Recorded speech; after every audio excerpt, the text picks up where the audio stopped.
Good morning student. Class 11 physics में हम त्रिज्यरेखी गति पढ़ रहे थे।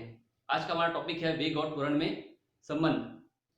तो सबसे पहले एक समान विभव गति के लिए वेग और त्वरण का ग्राफ खींच लेते हैं।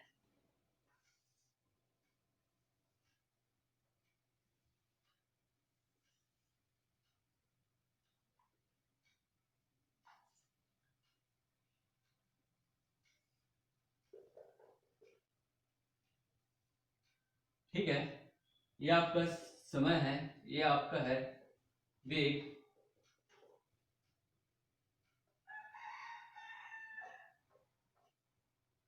यहाँ पर आपका t समय है,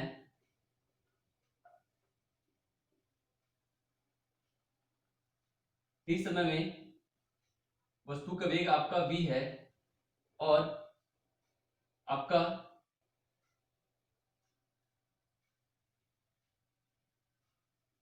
t प्लस डेल टी समय में वस्तु का वेग आपका v प्लस डेल v है। तो हम क्या लिख सकते हैं, तो ये आपका हुआ समय अंतराल हुआ, ये आपका क्या हुआ समय अंतराल,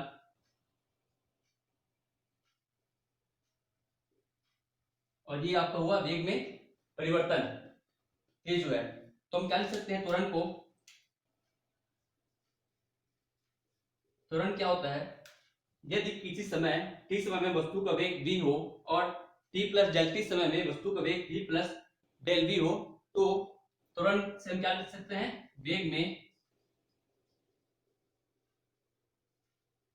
परिवर्तन बटा समय अंतराल।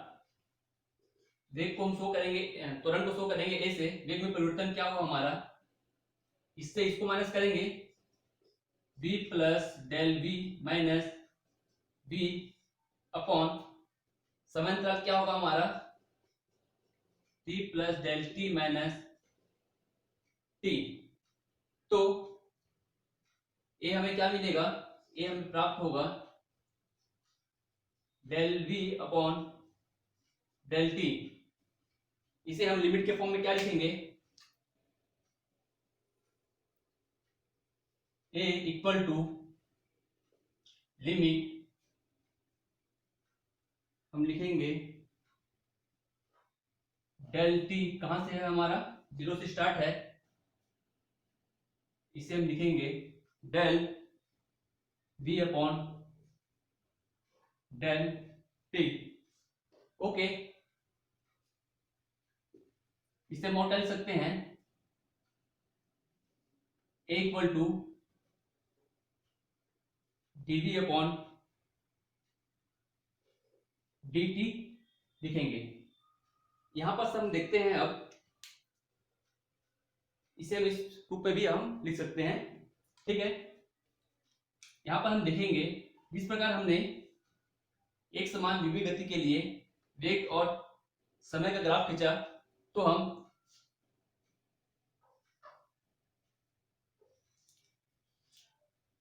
स्थिति समय ग्राफ भी हम खींच सकते हैं।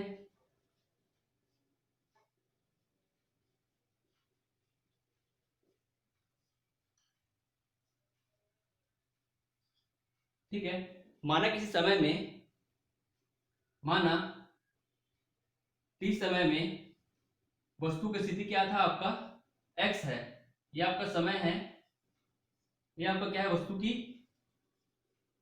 स्थिति है, और इसके लिए हमारा जो ग्राफ बनेगा इस प्रकार बनेगा। ठीक है, माना t समय में वस्तु का स्थिति x है और t प्लस डेल टी समय में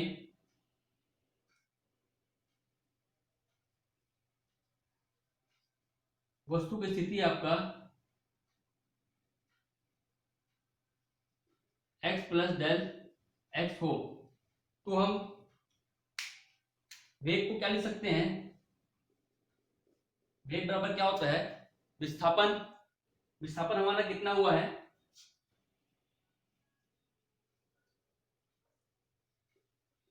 x minus x plus del x minus x, ठीक है।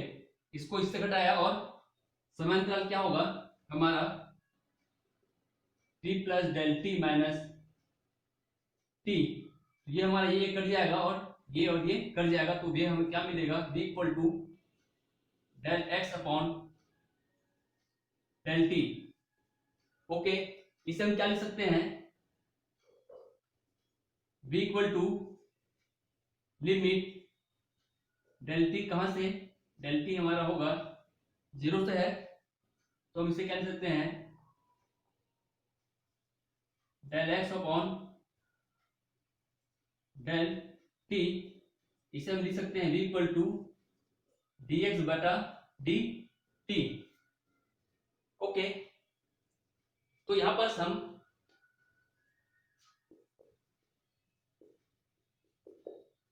इसे समीकरण 1 मानते हैं और v का मान हमें क्या मिला है dx बटा dt। तो समीकरण 1 से हम क्या बोल सकते हैं, हमें क्या मिलेगा a इक्वल टू हम क्या लिखेंगे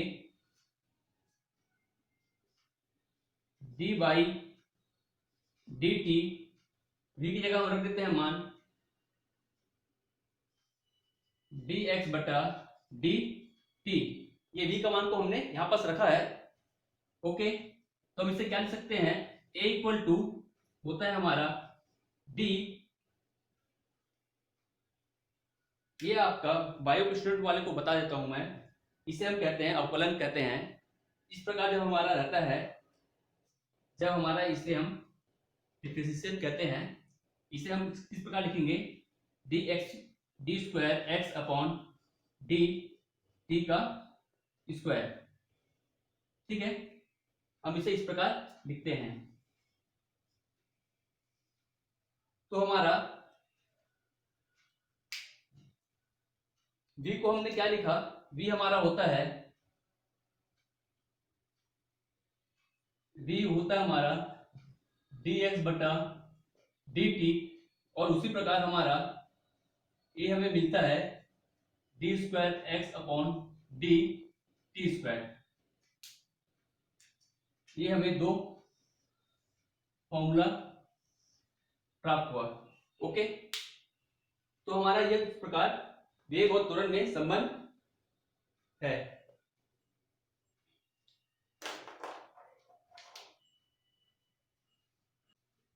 अभी हमने वेग समय ग्राफ में संबंध स्थापित किया था।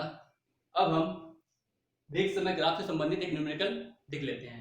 कहा गया है एक कण जो रेखा में गतिमान है, 30 सेकंड पश्चात दिए गए बिंदु से उसकी दूरी x सेंटीमीटर में निम्न समीकरण द्वारा दिया गया है। तो जो आपको जो दूरी है वह अंक में न देकर किसमें दिया है, आपको समीकरण में दिया गया है। हमें क्या ज्ञात करना है, 2 सेकंड पश्चात वेग ज्ञात करना है और 4 सेकंड के पश्चात हमें क्या ज्ञात करना है, त्वरण ज्ञात करना है। तो वेग के लिए हमें क्या पढ़ा था फॉर्मूला, ये आपका दूरी है, ठीक है। अभी हमने क्या निकाला था वेग के लिए, v इक्वल टू क्या होता है dx बाय dt होता है। तो देख लेते हैं इसका हम डिफरेंस x का जो है हम क्या करेंगे अवकलन करेंगे। तो इसे हम लिखते हैं d अपॉन dt, x का जो मान दिया है उसे हम लिख लेते हैं। क्या आएगा हमारा 6 plus 3t plus 2t square. Okay, इसका डिफरेंशिएशन करते हैं हम, हमें मिलेगा d6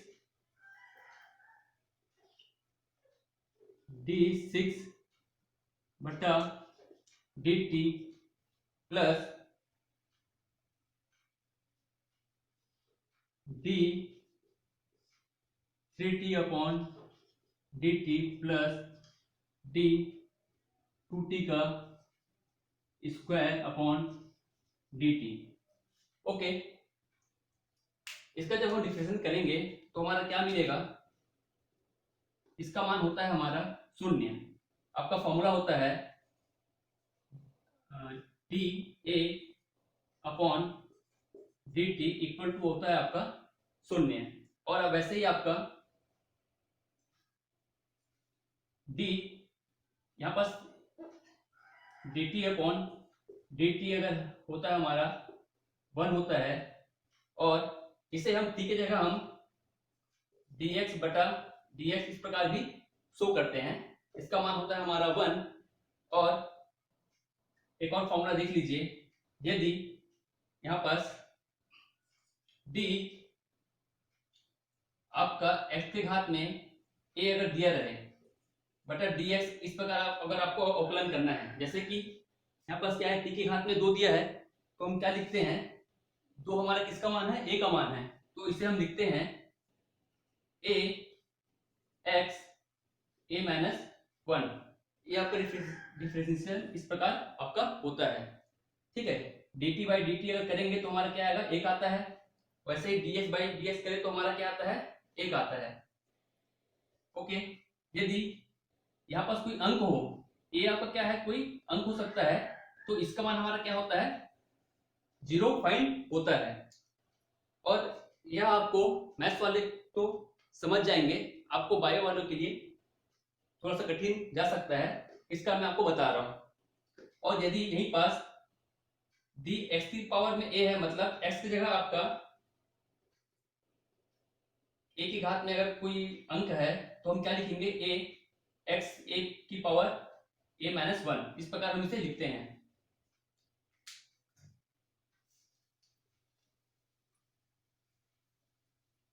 ओके, तो यहां पास देखिएगा, इसका अवकलन करने पर हमें शून्य प्राप्त होगा। यहाँ का जो 3 है यह हमारा बाहर आ जाएगा, 3 dt बटा dt, इस प्रकार हम इसे लिखेंगे, प्लस यहाँ का जो 2 है यह हमारा बाहर आ जाता है, क्योंकि यह अंक का हम अवकलन नहीं करेंगे, इस कारण इसे हम बाहर लिखेंगे। अवकलन मात्र होगा t स्क्वायर का, D T square upon D T.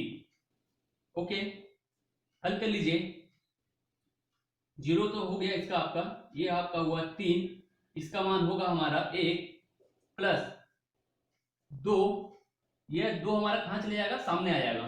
अभी हमने क्या पढ़ा था फॉर्मूला, डी एक्स की power a upon D x, हम क्या लिखते हैं, a एक्स की पावर a माइनस 1, ये a हमारा सामने आ जाएगा, या जो 2 है ये हमारा सामने आ जाएगा, और आएगा हमारा यहाँ पास t की घात में 2 माइनस 1 मतलब 1। ओके, तो इस प्रकार हमें यह प्राप्त होगा। इसे हम क्या लिख सकते हैं, अगर आप 2 माइनस 1 लिख सकते हैं। अगले स्टेप में आप देख लीजिए, 3 प्लस 2, 2 और 2 कितना हुआ आपका, 4 हुआ, और t के घात में से 2 माइनस 1 गया तो क्या हुआ, t की पावर 1 हुआ। तो हमें क्या बोला है, 2 सेकंड के पश्चात t का मान क्या दिया, हमें 2 सेकंड दिया है, तो हम क्या लिखेंगे यहाँ पर, t इक्वल टू हम क्या रखेंगे, 2 रखेंगे, तो हमें क्या मिलेगा, 3 प्लस 4, इसकी जगह रखेंगे हम 2, तो हमें क्या मिलेगा, 3 प्लस 8 इक्वल टू 11। ठीक है, तो हमारा वेग का मान क्या आया, v इक्वल टू 11 मीटर प्रति सेकंड।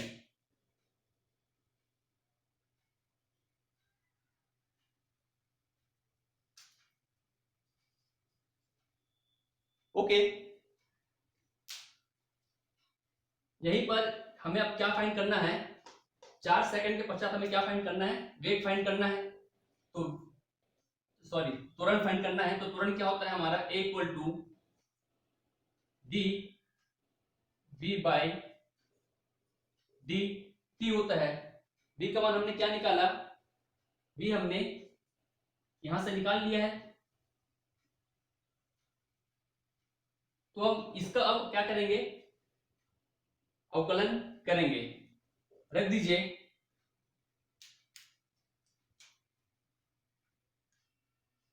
d बटा डी टी, v हमारा क्या है, 3 प्लस 4t, जिस प्रकार यहाँ पर विस्थापन का आपका दिया था, विस्थापन के लिए समीकरण हमें इस प्रकार दिया गया था, वैसे ही आपको यहाँ पर वेग के लिए हम ये समीकरण यूज कर सकते हैं। तो हम इसे लिखेंगे 3 + 4t, ये आपका पुस्तक में रहेगा। हल कर दीजिए, a = इसका अवकलन हम करेंगे, क्या आएगा, d/dt 3 प्लस d/dt आएगा हमारा 4t। हल कर दीजिए, a = क्या आएगा हमारा, इसका मान तो हमें क्या मिलेगा, शून्य प्राप्त होगा। जैसा हमने यहाँ पर देखा था, यदि कोई अंक है उसका अवकलन हमारा शून्य प्राप्त होता है। इसका मान हमें मिलेगा 4, और ये हमें लिखेंगे हम इसे dt/dt। इसका मान हम और क्या लिख सकते हैं, इसे हम लिख सकते हैं 4 × 1। तो हमारा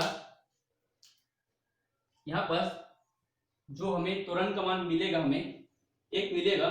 यहाँ पर 4 सेकंड बाद 50 बोला था, तो हमारा यहाँ पर t का कोई वैल्यू, जैसे यहाँ पर t फाइंड हुआ था, यहाँ पर हमें t फाइंड हुआ नहीं है, तो हमारा आंसर यही होगा। ओके,